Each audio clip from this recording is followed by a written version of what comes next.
wabarakatuh. Alhamdulillahirrahmanirrahim. Bismillahirrahmanirrahim. Kita mulakan majlis kita dengan Ummul Kitab Al-Fatihah. A'udzubillahi minasyaitonirrajim.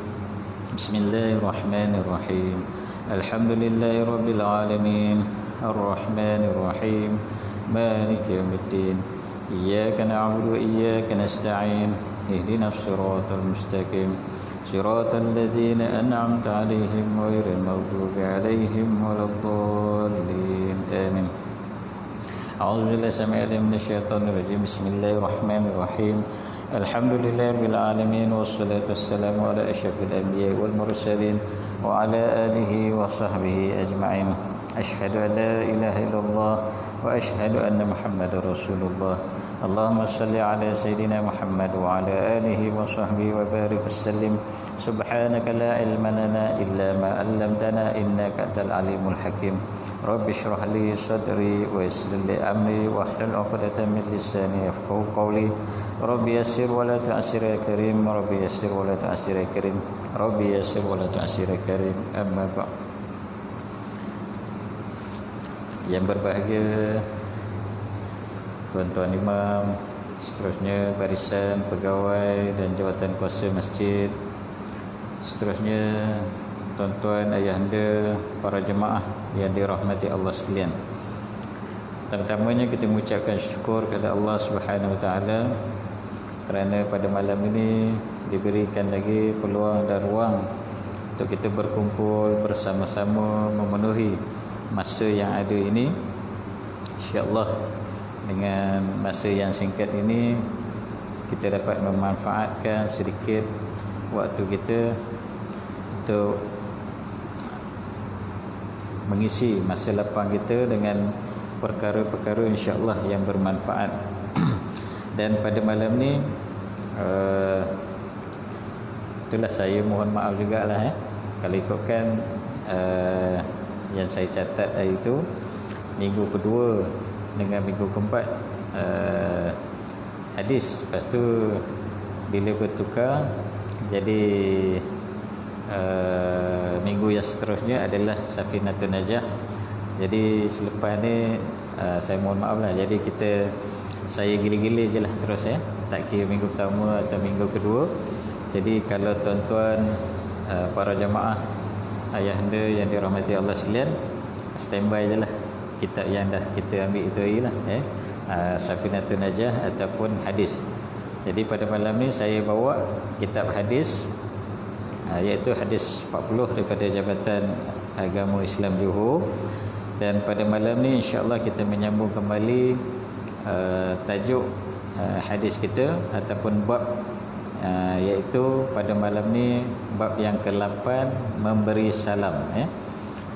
Kalau ikutkan memberi salam ini ada kaitan sedikit dengan tajuk yang lepas lah.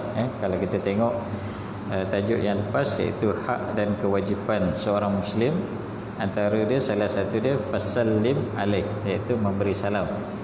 Dan pada malam ni insya-Allah kita akan tengok secara khusus, tapi tak adalah detail sangat, hanya berkaitan memberi salam.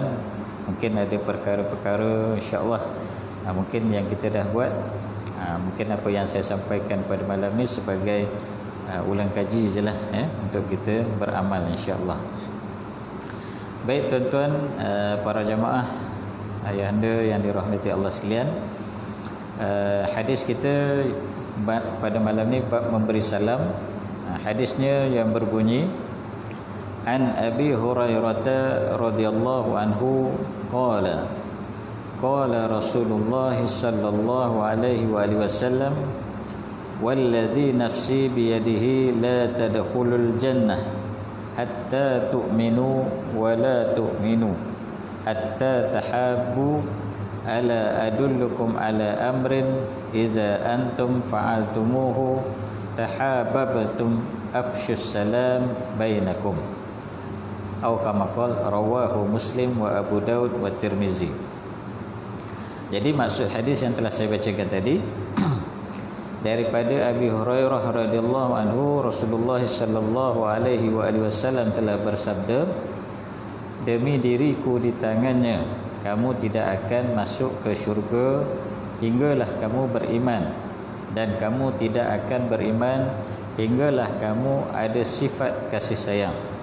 Sesungguhnya, ingatlah, aku tunjukkan kepada kamu satu perkara, jika kamu lakukannya, nescaya kamu akan ada sifat kasih sayang, iaitu hendaklah kamu sebarkan, yakni dengan memberi salam di antara sesama kamu.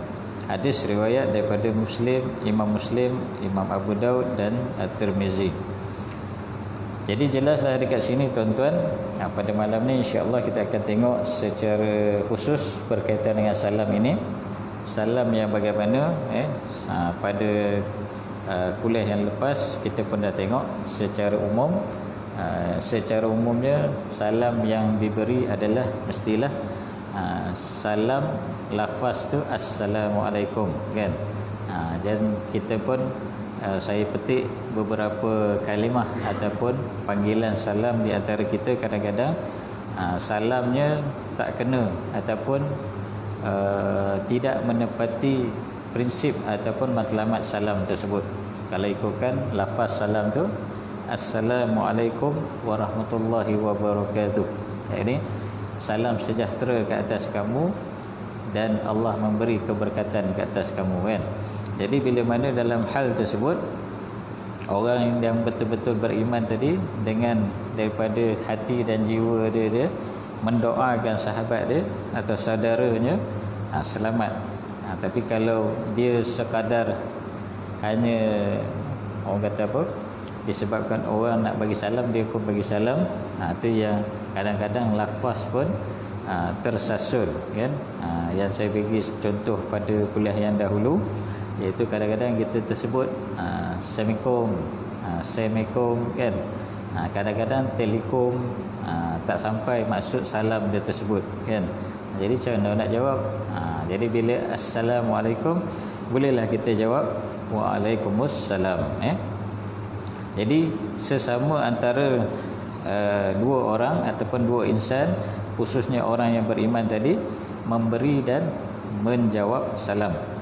Kalau dikatakan dalam bab hukum, yang memberi tadi hukumnya sunat, dan yang menjawab adalah wajib. Kita tengok uraian dia insya-Allah. Yang pertamanya, Nabi memulakan sabdanya dengan lafaz sumpah. Apa dia yang disebut tadi? Wallazi nafsi. Huruf waw tu adalah waw qasam. Ini huruf sumpah. Ini menunjukkan bahawa apa yang dibicarakan oleh Nabi tadi, baginda Rasulullah, itu merupakan perkara yang patut diambil berat. Ini yang paling penting lah. Ia juga menunjukkan bahawa kekuasaan Allah merupakan tempat tumpuan sumpah yang tidak boleh diganggu. Apa yang disebut selepas lafaz itu adalah benar dan pasti berlaku apabila diamalkan dan dituruti dengan penuh kesedaran dan kejujuran. Itu yang bila kita sebut memberi salam tadi, matlamat dia nak mendoakan keselamatan di antara satu sama lain. Tapi bila mana dalam hal ini ada yang mengatakan ataupun melafazkan lafaz salam tadi tidak kena pada matlamat yang sebenar, iaitu kadang-kadang mungkin dari segi prinsipnya ataupun daripada segi akhlaknya dia tidak jujurlah secara tersirat, walaupun tersurat tu nampak dia bagi salam, kan. Seterusnya yang kedua, syurga merupakan tempat pembalasan nikmat yang kekal abadi. Ia disediakan khusus untuk orang mukmin di akhirat setelah selesai hisab dan perhitungan. Rupa bentuk syurga tidak dapat diketahui oleh manusia. Ia digambarkan oleh Al-Quran sebagai tempat kerehatan dan nikmat. Inilah tempat yang abadi bagi orang yang beriman. Diumpamakan seperti sebuah taman bunga yang mengalir di dalamnya beberapa sungai, kebun yang penuh dengan segala macam buah-buahan yang lazat, penghuninya pula cantik jelita. Sebuah hadis lain ada menerangkan yang bermaksud bahawa nikmat syurga itu melebihi apa yang terlintas di hati, dilihat di mata dan didengar oleh telinga. Walaupun ada di dalam, kalau kita tengok konteks masa kini, orang buat drama ataupun cerita movie, ya, wayang, inilah gambaran bentuk syurga. Sebenarnya tak boleh nak digambarkan. Seperti mana Rasulullah sebut dalam beberapa hadis, kalau kita tengok dalam Al-Quran, diterangkan, disebutkan tentang perihal tentang syurga tu, memang tak boleh terbayang. Ya, kita nak terbayang tu kadang-kadang, kalau kita tengok ada sebuah riwayat, iaitu bila mana kita rasa nak makan je, contoh dia, tuan-tuan malam ni kita tak ada makan lah kan, sebab PKPB. Kalau kita rasa nak makan, apa nak makan? Nasi ayam, nasi biryani, tiba-tiba dah ada terhidang, kan? Nak makan buah, dan yang paling menjadi buah mulut, ada orang nak merasakan apa? Khamrun ataupun arak. Dekat dunia ni araknya haram, tapi dekat akhirat besok araknya halal. Iaitu sebab itulah tempat yang abadi, kan? Dan kita tidak, maknanya kalau kita dah diberikan keistimewaan, tempat yang terbaik, tempat yang tercantik, itulah sebaik-baik tempat bagi orang yang beriman. Cuma kelazatan orang minum arak di dunia dengan kelazatan di akhirat tu tak boleh nak dicakap macam mana, kan? Sama juga kalau tuan-tuan tanya macam mana orang yang berada di alam barzah, macam mana kita nak rasa orang alam barzah? Macam mana malaikat maut menyoal ataupun memberi soalan, kan? Macam mana kita nak rasa? Kita kena masuk dalam alam barzah lah, kena matilah, nampak kan? Samalah seperti bila mana di akhirat besok, semuanya akan dikumpulkan selepas penghisaban di hari akhirat, dan ditentukan orang yang beriman yang baik tadi masuk ke dalam syurga. Dan tanda orang masuk dalam syurga ataupun tanda orang yang berada dalam syurga tadi, inilah lafaz salam tadi. Sesama mereka dia memberi salam. Jadi dekat dunia pun kita dah amalkan prinsip amalan orang syurga. Mudah-mudahan kita yang berada pada malam ni insya-Allah tergolong di dalam golongan-golongan orang penghuni syurga. Seterusnya yang ketiga, iman, ialah membenarkan di hati tentang keesaan dan kebesaran Allah, serta mengaku bahawa Nabi Muhammad sallallahu alaihi wasallam itu sebagai rasulnya atau pesuruhnya. Ikrar dengan lidah itu pula diterjemahkan oleh anggota untuk melakukan amal soleh menurut panduan wahyu dan sunnah Rasulullah. Ini secara tak langsung bab ketauhidan kita kepada Allah. Orang mukmin yang sebenar tidak akan merasai siksaan Allah. Sebabnya bila mana di dunia dia merasakan bersungguh-sungguh mencari bekal di hari akhirat. Jadi bila mana di akhirat besok, bila dah masuk ke dalam syurga, tidaklah merasakan siksaan. Dan iman adalah seperti mana pusat kuasa yang menggerakkan seluruh anggota menuju jalan yang lurus sesuai dengan panduan Al-Quran dan hadis yang sahih. Ini kita punya panduan lah ataupun rujukan.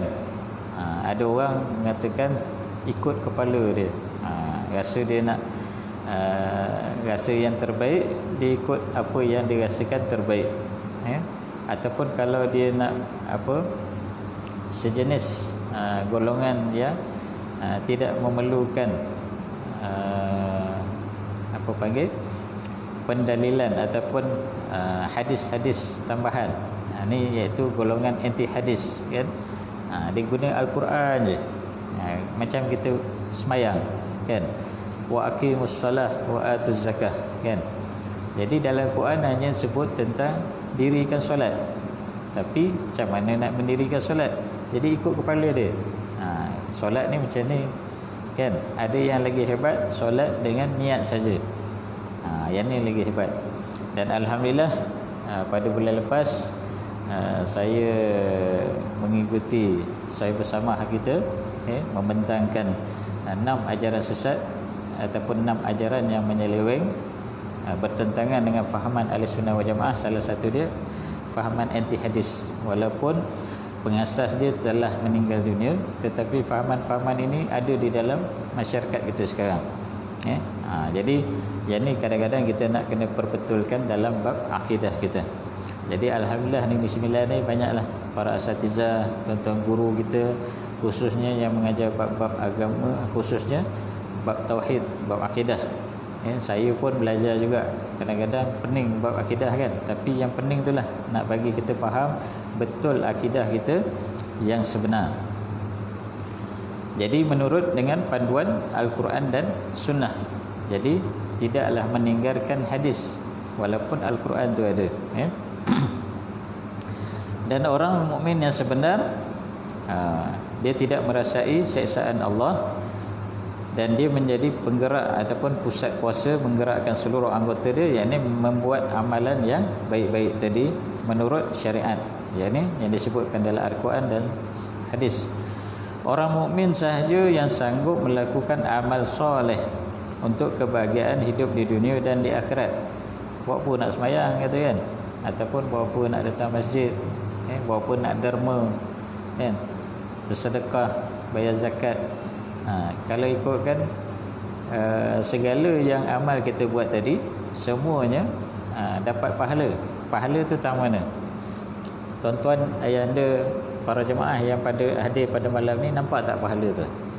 Mana dia masuk? Masuk dalam kocek? Masuk dalam mana? Kan? Tak nampak. Tapi kalau tiba-tiba Allah nak takdirkan pahala tu nampak. Zahirnya pahala tadi ting turun bertaburan, seperti mana sekeping shilling omeh kan. Confirm malam ni tak ada banyak ramai ni, penuh sampai ke luar. Sebabnya semua nak datang nak dapatkan pahala tersebut. Tapi pahala yang ada ni kita tak nampak. Yang pahala tak nampak inilah yang dikatakan keyakinan iman kita Allah besok akan balas, iaitu dengan ganjaran syurga. Kita datang untuk solat bukan matlamat kita nak syurga, matlamat kita kerana Allah, matlamat kita ta'abudiyah.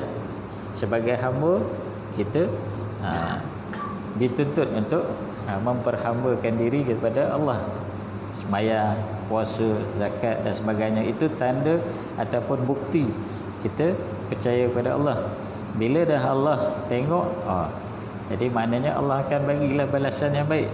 Orang yang beramal soleh dapat pahala syurga, salah satu dia dapat pahala, dapat ganjaran, dan diberikan lagi, diganjarkan lagi. Kalau orang bersedekah tadi, kalau dalam ayat Al-Quran kata 7 biji tangkai dan 1 tangkai 100 biji kan. Jadi banyak dapat. Kadang-kadang di dunia pun Allah dah balas sebagai penggantian apa yang dia sumbangkan. Oleh itu, hadis ini menegaskan tiket untuk masuk ke syurga ialah iman. Itu salah satulah yang wajib. Orang yang tidak beriman, yakni mereka tidak akan sekali-kali memasuki syurga, seperti mana firman Allah dalam surah Al-Maidah ayat 72, a'udzubillahi minasyaitonirrajim, innahu may yusyrik billah faqad harramallahu 'alaihil jannah wa ma'wahun nar. Sadaqallahul azim. Bahwasanya sesiapa yang menyekutukan Allah dengan sesuatu yang lain, maka sesungguhnya Allah haramkan kepadanya syurga dan tempat kembalinya ialah neraka. Inilah bagi orang yang sebaliknya. Bila mana buat perkara yang sebaliknya daripada beriman tadi, lawan dia adalah syirik. Bila syirik tadi kufur, menyekutukan Allah dan sebagainya, maka masuklah ke dalam api neraka. Kalau orang yang betul-betul syirik, selama-lamanya ditempatkan di dalam api neraka. Menyekutukan Allah di dalam ayat ini bukanlah menyembah berhala sahaja, malah lebih daripada itu. Segala sifat syirik, sama ada sifat syirik jelas,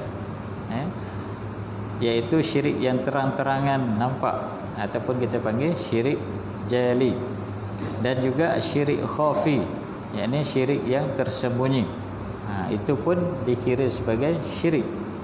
Antara syirik khafi ataupun yang tersembunyi yang disebutkan oleh para alim ulama berdasarkan hadis, salah satu dia riya, ujub, kan, menunjuk-nunjuk, membangga diri, bongkak, kedekut.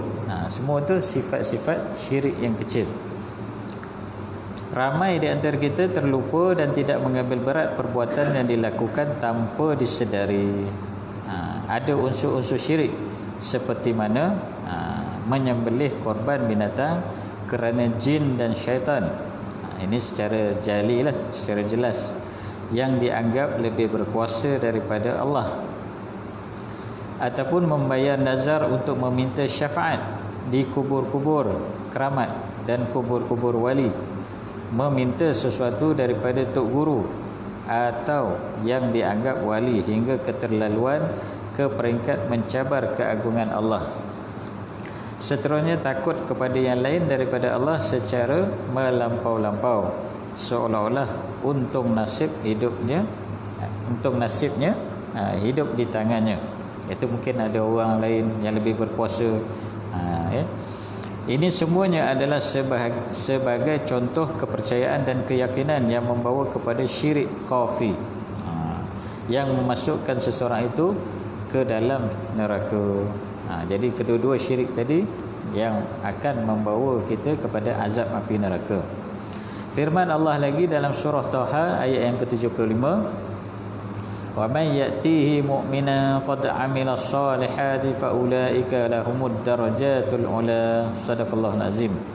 Daripada surah Taha ayat 75, yang bermaksud, dan sesiapa yang datang kepadanya sedang ia beriman serta ia telah mengerjakan amal-amal soleh, maka mereka itu akan beroleh tempat-tempat tinggal yang tinggi darjatnya.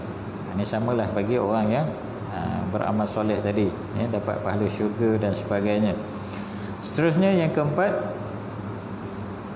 orang mukmin itu adalah bersaudara. Kasih sayang itu menjadi asas persaudaraan. Dengan itu belum dianggap beriman selagi belum ada sifat kasih sayang sesama mereka. Tepat seperti mana firman Allah kalau kita tengok surah Al-Hujurat ayat yang ke-10, yang biasa kita dengar, a'udzubillahi minasyaitonirrajim, innamal mu'minuna ikhwah, ila akhir ayat.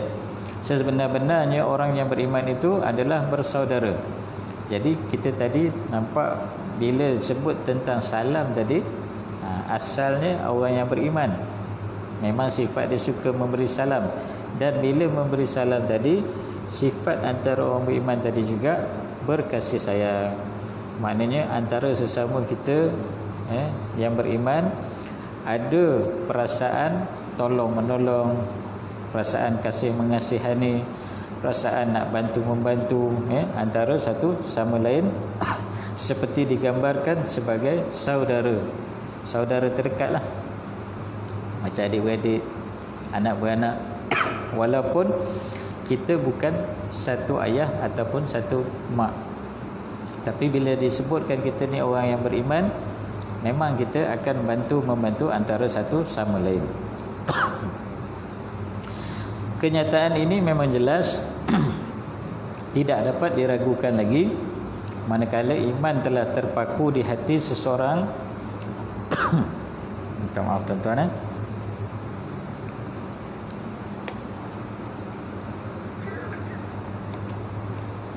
dan imannya itu telah mengambil tempat, maka dengan sendirinya ia akan mencintai orang yang serupa beriman dengannya.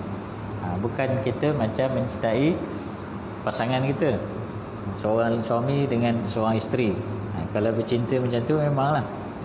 Kalau ikutkan macam hari ni, saya lelaki, tuan-tuan ayahanda, ibunda tak ada hari ni, kan? Jadi semua para jemaah lelaki. Kalau kita cinta mencintai antara satu lelaki, dengan lelaki yang lain. Kalau fitrah sesama manusia itu, dia dah lari lah.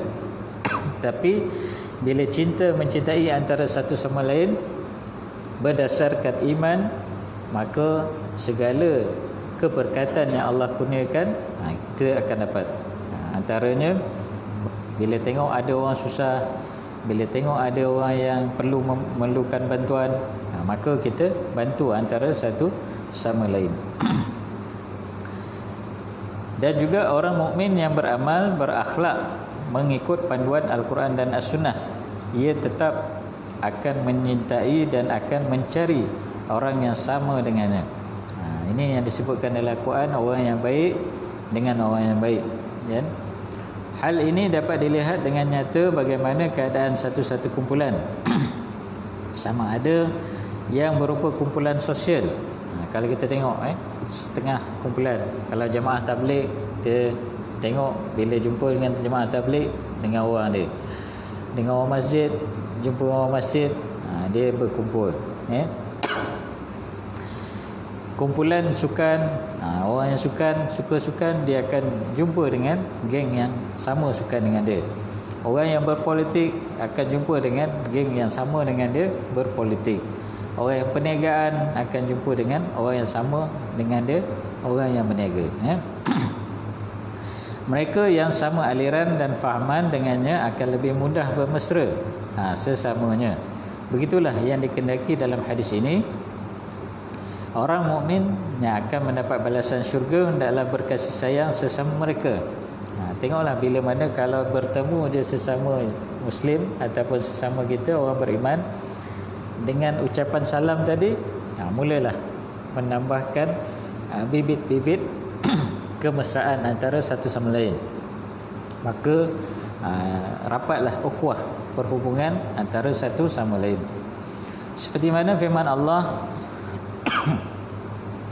dalam surah At-Taubah ayat yang ke-71, A'udzubillahi minasyaitonirrajim, wal mu'minuna wal mu'minatu ba'duhum awliya'u ba'd ya'muruna bil ma'ruf wa yanhauna 'anil munkar wa yuqimuna as-salah wa yu'tuna az-zakah wa yuti'una Allah wa rasulahu ulaika sayarhamuhumullah innallaha 'azizun hakim. Sadaqallahul azim. Dan orang yang beriman, lelaki dan perempuan, setengahnya menjadi penolong bagi setengahnya yang lain. Mereka menyuruh berbuat kebaikan dan melarang daripada berbuat kejahatan. Dan mereka mendirikan solat dan memberi zakat serta taat kepada Allah. Ini sifat orang beriman. Bila nampak orang yang beriman lain, sahabat dia lain, dia tegur. Dia menasihati antara sesama mereka. Dan Rasulnya, serta taat kepada Allah dan Rasulnya. Mereka akan diberi rahmat oleh Allah. Sesungguhnya Allah Maha berkuasa lagi Maha bijaksana. Dan yang kelima, ini sampai kepada fokus kita, tajuk kita, salam tadi. Salam berarti selamat sejahtera, dan ia adalah merupakan luahan perasaan, iaitu ucapan tadilah, diri seseorang yang mengandungi erti kesejahteraan, keamanan dan keselamatan. Itu yang kita kata tadi, doa antara satu sesama mereka. Apabila seseorang itu memberi ucapan selamat sejahtera yang benar, difahami dan dirasai bersama-sama oleh orang mukmin, maka sesungguhnya ia akan membuahkan perasaan kasih sayang tadi. Manakala perasaan itu akan tersebar luas sesama mereka, maka dengan sendirinya keselamatan, kesejahteraan dan keamanan akan tercipta dalam sebuah masyarakat mukmin yang dinamis. Sekurang-kurang lafaz salam itu adalah Assalamualaikum, dan yang lebih sempurna ditambah lagi dengan Assalamualaikum warahmatullahi wabarakatuh. Ini lafaz dia, Seterusnya yang keenam, menurut pendapat daripada hadis tadi, memberi salam itu hukumnya adalah sunat, tetapi menjawab salam adalah wajib. Kalau salam itu ditujukan kepada kumpulan ramai, maka menjawab salam itu adalah fardu kifayah. Menurut sebuah hadis Nabi yang menyebut yujzi'u 'anil jamaah an yuradda ahaduhum atau kama qala rawahu Ahmad wal Baihaqi. Memadai sebagai jemaah ramai menjawab salam salah seorang daripada mereka. Itu yang pada kuliah yang lepas ada kaedah ataupun pendekatan cara kalau seorang jumpa dengan yang ramai jumpa dengan ramai, siapa yang nak bagi salam atau semua kena bagi salam. Jadi ini kaedah dia lah, salah satu Dan salam itu amat digalakkan sesama mukmin, sama ada ketika bertemu dan juga berpisah. Dah jumpa pun nak bagi salam, nak berpisah pun kita bagi salam. Ini diajar oleh Rasulullah. Sabda Rasulullah SAW yang menyebut idza qa'ada ahadukum falyusallim wa idza qama falyusallim wa laysatil ula bi ahaqqi minal akhirah atau kama qala. Apabila seseorang kamu duduk hendaklah beri salam, dan apabila bangun daripada majlis hendaklah memberi salam. Bukanlah bererti yang dahulu itu lebih berhak daripada yang kemudian. Ini duduk dalam majlis pun kita digalakkan untuk memberi salam. Khususnya macam saya lah yang duduk depan ni, takkan nak tunggu tuan-tuan ayah anda bagi salam. Macam kalau kita, masa saya pernah bertugas sebagai guru dulu, masuk kelas anak murid, Assalamualaikum Ustaz, kan? Takkan Ustaz pula. Jadi bila mana sepatutnya yang wajib pun ataupun yang cantiknya, seorang guru dengan anak murid yang ramai, dia yang bagi salam, lepas tu anak murid jawab salam. Itu yang paling cantik lah dekat sekolah, kan? Dan yang seterusnya, yang ketujuh, lafaz Assalamualaikum tadi adalah menjadi lambang atau tiket antara orang mukmin untuk membuka pintu perkenalan serta ukhuwah Islamiah yang akan menimbulkan kerjasama yang lebih berfaedah. Maknanya dengan start ataupun permulaan salam tadi memberikan satu pengenalan, macam ta'aruf lah, kan, antara sesama kita. Barulah kita boleh nak bercerita daripada mana, buat apa, kan. Barulah nampak chemistry antara satu sama lain di antara orang yang beriman tadi. Dengan sebab itu haruslah kita bagi setiap mukmin mendalami falsafah tujuan Assalamualaikum. Itu yang saya sebut pada kuliah yang lepas. Bila sebutan tadi telekom, mana tak sampailah falsafah memberi salam, kan? Sehinggalah meresapi ke dalam jiwa, tidak hanya sekadar menjadi amalan di bibir saja. Mana ucapan kita bagi salam, jawab salam ni bukan sebagai macam budaya gitu dah. Memang itulah yang diajar oleh Islam, maka sampai ke dalam jiwa, maknanya sifat orang yang beriman tadi. Amat patut sekali bagi orang mukmin memelihara lambang ini. Inilah lambang kita. Kita panggil apa? Syiar. Macam kita masjid ada syiar dia, kan? Kubah, lepas tu ada logo bulan, bintang, itu syiar. Tapi kita syiar bila bertemu antara sesama Muslim kita, ataupun sesama kita, kadang-kadang macam saya pernah bertemu, saya ingatkan di India, kan? Tapi saya nak bagi salam, tak berani, kan? Tiba dia bagi salam, rupanya dia orang Muslim, mualaf, dah masuk Islam, tapi bila kita jawab salam, maka barulah dia tahu, barulah nak kita permulaan untuk kita berbual, bertanya khabar, mungkin dia nak minta tolong, kan? Jadi yang satu sifat bila mana macam kami, pernah pengalaman saya mengendalikan kes runde cara akidah di Jabatan Mufti Negeri Sembilan ni. Salah satu bahagian iaitu bahagian runde cara akidah, kita menguruskan orang yang nak murtad. Hanya Negeri Sembilan Jabatan Mufti yang ada merekodkan orang yang nak mohon murtad. Dan mereka ni kita bantu kaunseling, bantu apa yang mungkin menyebabkan mereka ini nak keluar Islam. Pernah saya ceritakan dulu, saya tak pasti kat sini atau kat masjid mana, dia bukan Islam, mualaf, dia mualaf Islam, mungkin baru masuk Islam, tapi bila tengok gaya dia, rupa dia kan, India kan, itulah kita nak bagi salam pun tak boleh. Tapi dia datang ke masjid, nak habis sembahyang, nak masuk kan masjid, tapi ada satu masjid ni, tak tahulah ahli jawatan kuasa dia ke, orang Korea ke, halau dia. Dengan sebab tersebut je dia dah benci Islam. Jadi dengan sebab macam tu, apa salahnya kan kita nampak orang bukan Islam mualaf kita raikan lagi patutnya. Tapi kita halau dia dengan sebab dia kata kena halau, dia nak pergi ambil sembahyang, dia nak pergi basuh kaki dekat masjid, jadi terpaksa dia keluar. Jadi dia pun kalau dah macam ni orang Islam buat saya, jadi baik saya keluar. Mungkinlah dengan cara tersebut kan. Jadi itu antara bila mana perasaan kasih sayang antara sesama muslim, sesama mukmin, bila mana dengan kita memberi salam tadi, kadang-kadang kita tahu maknanya antara sesama manusia kita ni, itulah orang Islam antara sesama kita ya, sebagai syiar tadi, lambang antara umat Islam. Amat patut sekali bagi orang mukmin memelihara lambang ini dengan bersungguh-sungguh kerana ia adalah syiar kebanggaan Islam. Jangan mudah ditukar dengan yang lain, yakni lafaz yang lain lah. Kononnya kerana semangat kebangsaan dan sebagainya, lalu diganti dengan ucapan selamat pagi dan apa-apa lagi lah, ucapan salam yang lain. Malah bagi seorang mukmin hendaklah lebih dahulu mengutamakan ucapan assalamualaikum, kemudian barulah disusuli dengan ucapan yang lain.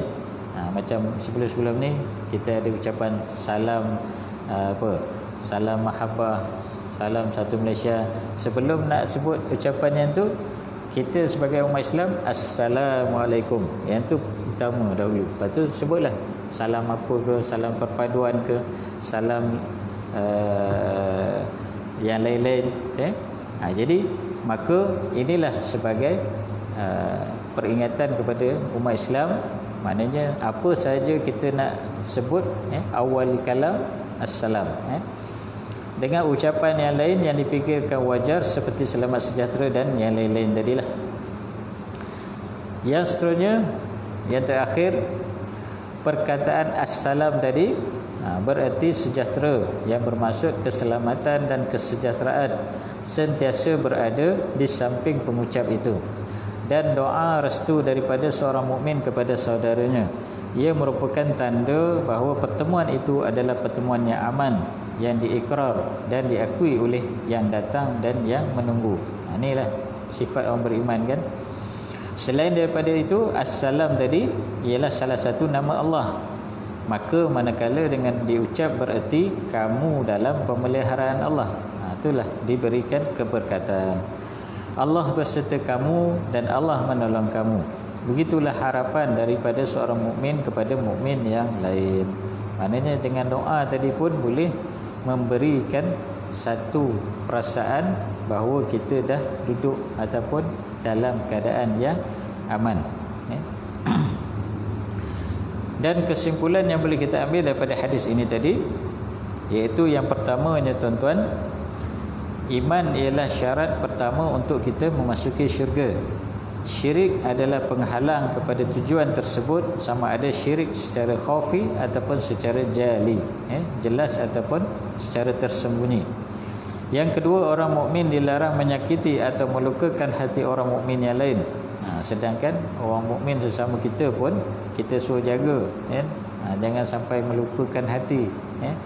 Hatta dengan orang bukan Islam lagilah pula, dengan cara percakapan. Ini kita cakap tadi kan, halau kau apa ni, kan, bukan Islam. Tengok dia punya gaya rupa kan, percakapan dia tadi boleh melukakan hati orang lain. Perbuatan, mungkin dia kena pukul dan sebagainya, kerana perbuatan tersebut boleh memutuskan hubungan silaturahim sesama orang mukmin. Ni kita nak kena jaga juga kita punya lidah. Sesama kita tu yang kadang-kadang sekarang ni dipanggil apa, istilah dia membawang. Bila mana nak membawang kan, kadang-kadang kita tercakap depan dia, kadang-kadang boleh melukakan hati. Kadang-kadang sampai boleh memutuskan tali silaturahim. Bila sampai dah memutuskan tali silaturahim, maka orang yang memutuskan tali silaturahim, maka dia terpaksa kena bertaubat segera. Ciri-ciri orang yang kufur adalah memutuskan tali silaturahim. Tak kira sama ada sesama saudara, sesama umat Islam, orang beriman, ataupun sesama ahli keluarga. Yang ketiga, memberi salam adalah jalan menuju kepada mahabbah dan kasih sayang. Dengan itu, Assalamualaikum adalah syiar, yang ini lambang tadi, yang wajib kita amal dan kita pelihara oleh seluruh umat Islam. Jadi inilah antara perkara-perkara yang mungkin boleh kita amalkan. Kadang-kadang perkara ni mungkin kita dah tahu, tapi sebagai ulangan, sebagai panduan, makluman kepada kita bahawa perkara yang kecil ini pun boleh menjadi besar, memberi keberkatan, memberi rahmat antara sesama kita. Wallahu alam. Jadi saya buka lah sedikit, kita ada masa ni, kalau ada yang nak bertanya, insya-Allah.